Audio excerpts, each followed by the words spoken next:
And it is impartial in who that it zaps. Everybody that comes in. It doesn't matter if you're a high-ranking cult official or just Joe Blow on the street.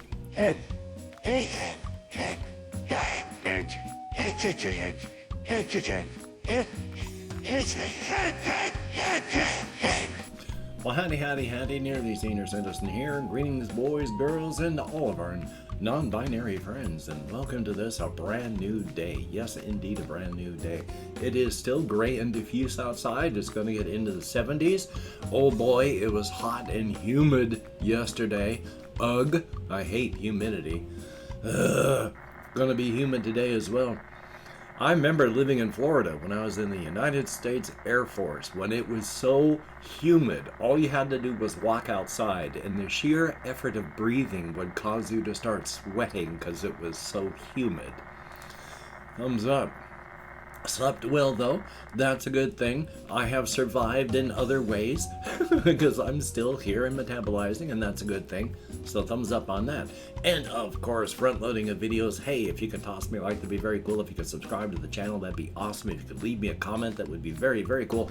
And I'd like to thank each and every one of my Patreon patrons, these literally beautiful and literally awesome people who are in fact literally beautiful and literally awesome, helping to literally keep me alive and, you know, not on the streets. I am on disability and it barely covers my rent. So without these people, I would be hosed like a literal Christmas monkey. Thank you. If you'd like to become a patron, there are links in the show more. If you'd like to help me out without becoming a patron, there's a PayPal. If you'd like to help me out without becoming any sort of financial money sender, I know words. I also have an Amazon wishlist link with stuff like cat food, so thumbs up on that. And hey, front loading of videos over. Hopefully I got it all timed correctly. Yay. It has been something. I suffer from a lot of mental issues that up until this year I hadn't realized I suffered from. Well, now when I say mental issues, I mean that's correct and incorrect, and I'm sorry about that. I know I've suffered from depression my whole life. I was diagnosed at age 22 while I was in the Air Force, and I've been medicated on and off my whole life for that. I only this year, well, within this last year, discovered that I have severe ADHD and that I am also an autistic person. So there's a lot of issues and a lot of things that happen. I also have social withdrawal, social anxieties, and such like that. My social withdrawal, that I do not think is caused by any of the issues that I've just talked about. It's made worse by them because when I was in high school, I stopped watching television. I didn't like watching TV, so I stopped watching television. And I read books a lot, and I've been into games and such that you can play on your own, and I enjoyed reading stuff like that on my own. And then I went to the Air Force, and that was fun, and I did things. Then when I got out, I continued to withdraw, not understanding or knowing what or why. I believe my social withdrawal has been made worse by my other issues, but it hasn't been caused by them. But on top of that, my mood is exceptionally volatile because of my depression. I used to be on a really regular schedule. 2 weeks depressed, 2 weeks not. 2 weeks depressed, 2 weeks not. Because of age and medication and such, that's gotten very random. I can be heights, depths, heights in a day, or I can go, as tends to happen, on the roller coaster ride down into a deep trough, and then I'm stuck there until my biochemistry runs me back up and out to normal. So joy. I can never really tell what is going to knock my equilibrium of mood volatility into the red zone. It'll just happen. Excuse me. On the other hand, I have mentioned how my therapist has mentioned a lot of their other therapist friends and colleagues. A lot of depressed people's depression is made a whole lot worse right now because of what's happening in the United States. My mood is being crushed again. It was bad enough when this illegitimate partisan hackery of a Supreme Court went and had a whole bunch of perjured partisan hacks put onto it, whereupon they immediately started taking away rights from American citizens as fast as they can. And being, of course, very confusing about some things, saying, guns? Well, no, guns, states have no rights to regulate guns. That's no. If you try to stop that, you can't. States' rights don't matter.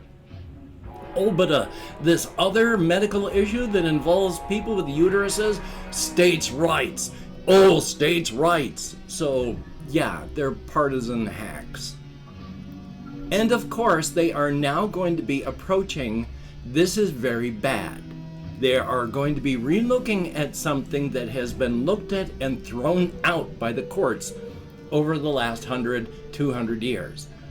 It is a way of interpreting how the Constitution is read, and the court has always thrown it out. But this court has come out and said, especially in their Roe versus Wade thing, that every single previous person that had been on the court was wrong for these past 50 years. They just made wrong calls. The president that put them in was wrong. The people that made the call was wrong. It was wrong, wrong, wrong. All of these people were wrong. The president was wrong. Even though we had to go back and look at witchcraft people to make our justification, even though we've gone out and talked with conservative think tanks and prayed with them and guaranteed that we would do what they would want, they are wrong. And so they overturned that. This thing that they're going to be approaching is a bad thing because it would hand unlimited power to the electors' offices of each individual state. And when I say it would hand unlimited power to them, I mean that. That state, whoever is in control of that office, would then have the right to say, with no justification needed, that, oh, you know what? Every single Democratic vote in this state, yeah, that was, they were all illegitimate. We're only going to be counting red votes. And it's legal, according to what the Supreme Court has said. If the Republicans who have any red state where they've been trying to gerrymander, if they just went, okay, every single place like this is all massive Republican and every Democrat will never get a vote, so that even if the Democrats all come out 100% and vote and not a single Republican votes, they'll still lose. And that'll be totally legal. So you have a whole bunch of elective courts that are beholden to nobody, except, of course, the Republican Party, given all the power to say, oh no, we don't think that any Democratic vote in this state is actually legitimate. And then they just won't count them, and they don't need a reason. And this is not just me talking about it this way. There are a lot of people out there that are absolutely horrified by what's happening, and these are very, very smart people who know the law and the Constitution that are saying, if they turn this, if they throw this out, American democracy is over. We will no longer have a democracy because your vote will no longer count at all. Because if you're registered as a Democrat, well, then your vote doesn't count at all, ever, in a red state. And red states are great in that they're bad. They are bad. They have no education, no help for people. It is horrible in the southern red states in the U.S. They're not going to make things better by bringing these people up. No, they're going to make it the same by bringing everybody else down. This is bad. So yes, I am feeling very crushed at this moment. I don't like talking about current events. I don't like talking about things like politics, especially here in the United States, where after 50 years of hard work by the GOP, yeah, we are split and just nobody listens to anybody.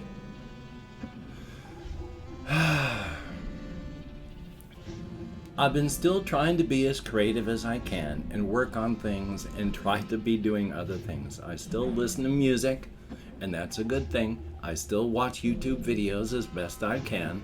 I'm still playing games. I can't remember if I talked about this one yesterday, but I want to. There is I think I did, because I talked about like boomer shooters and stuff and how there's a lot of new ones coming out.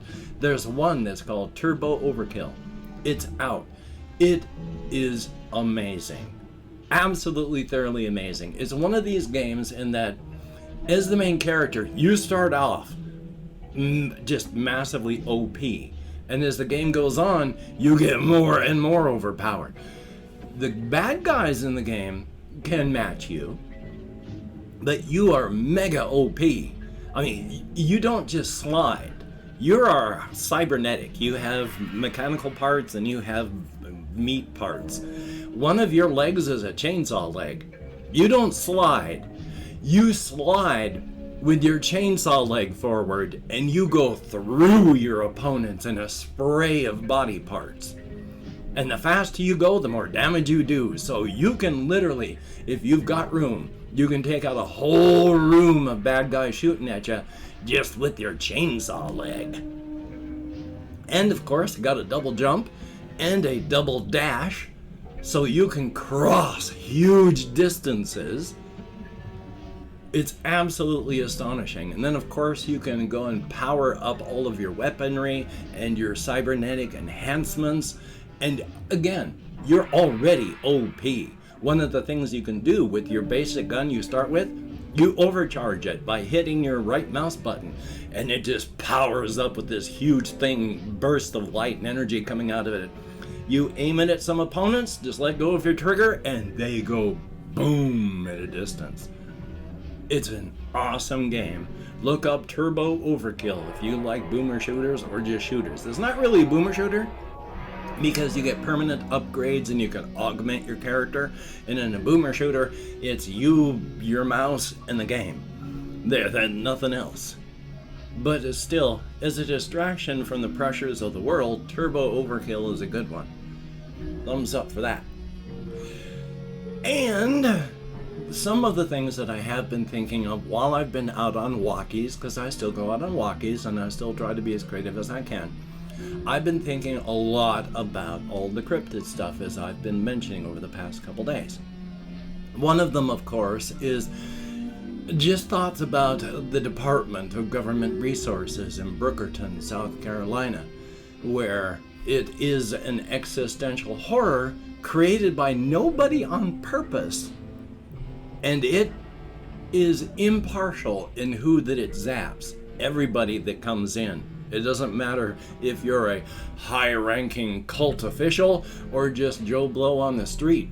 You may be the kind of person that could stand up in the office and yell at the workers, "I will destroy you in this office," and just have scintillating energy around your fists, ready to engulf the whole room in flame, using your powers that were given to you by Kadiron, one of the cosmic horrors.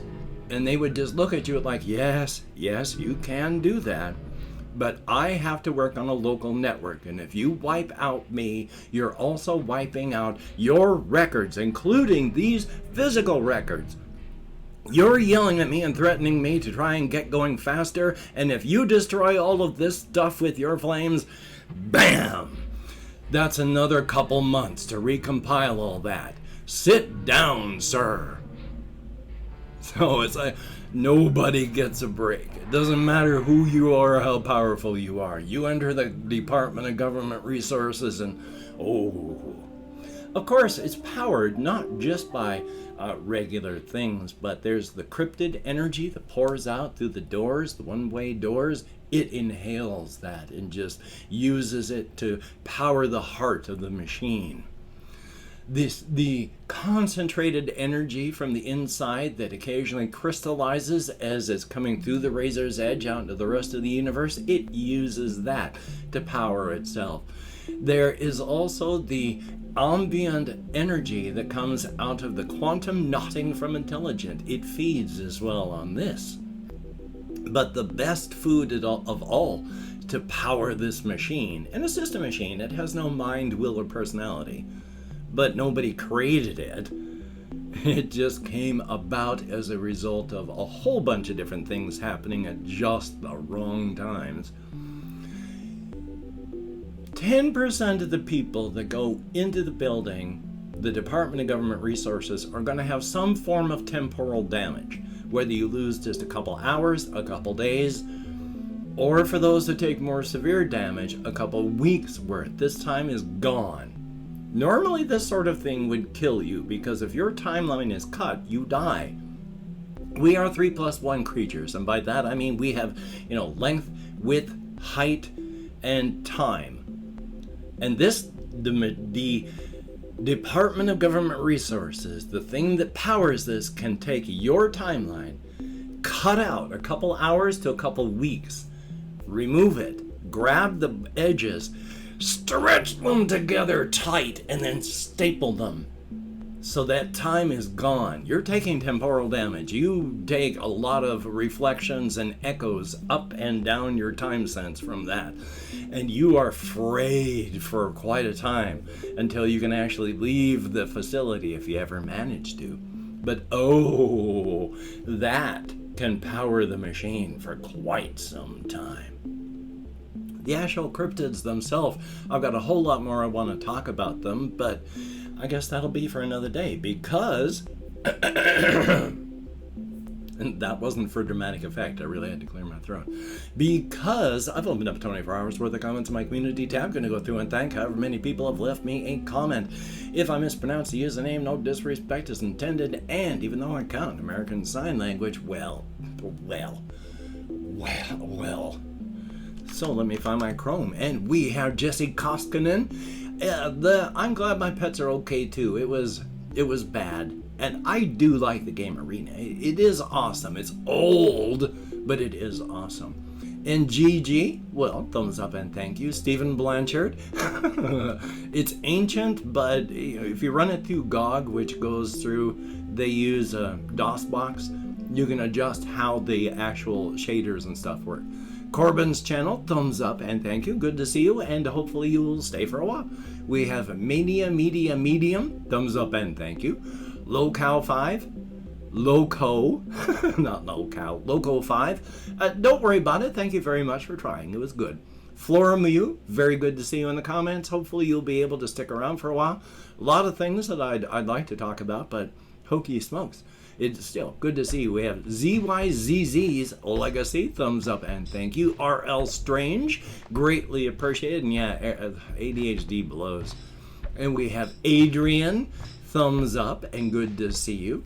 There is Danish Raza, thumbs up and thank you very much. And there we go, 11 people who have left me comments in the past 24 hours. Thank you so very, very much. You get me out of my head and into the world and dealing with real people, if only in text and if only for a short time, and that is appreciated.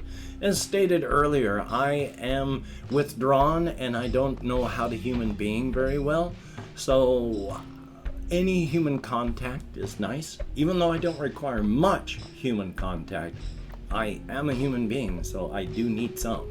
Thank you all so very, very much. Well, hokey smokes, I have therapy today. They might come in and put the bathtub in my housemate's bathroom, so who knows what's going to happen. But I'm going to try and get some stuff done anyway, and that's a good thing. If you have to get stuff done, try your best, and if you can't, don't beat yourself up. Go into survival mode. And of course, while the danger is getting less, you want to still be cautious or it's going to come roaring back. The Covfefe bug is still out there. It is still killing, though much, much slower than it used to. So please just take the appropriate precautions, be appropriately smart for your situation and such. Getting vaxxed is always a good idea. Getting a booster if you can is awesome as well. So, until we meet again, you take care. Have a great day today. I will see you on the flip side, and that is a very good thing.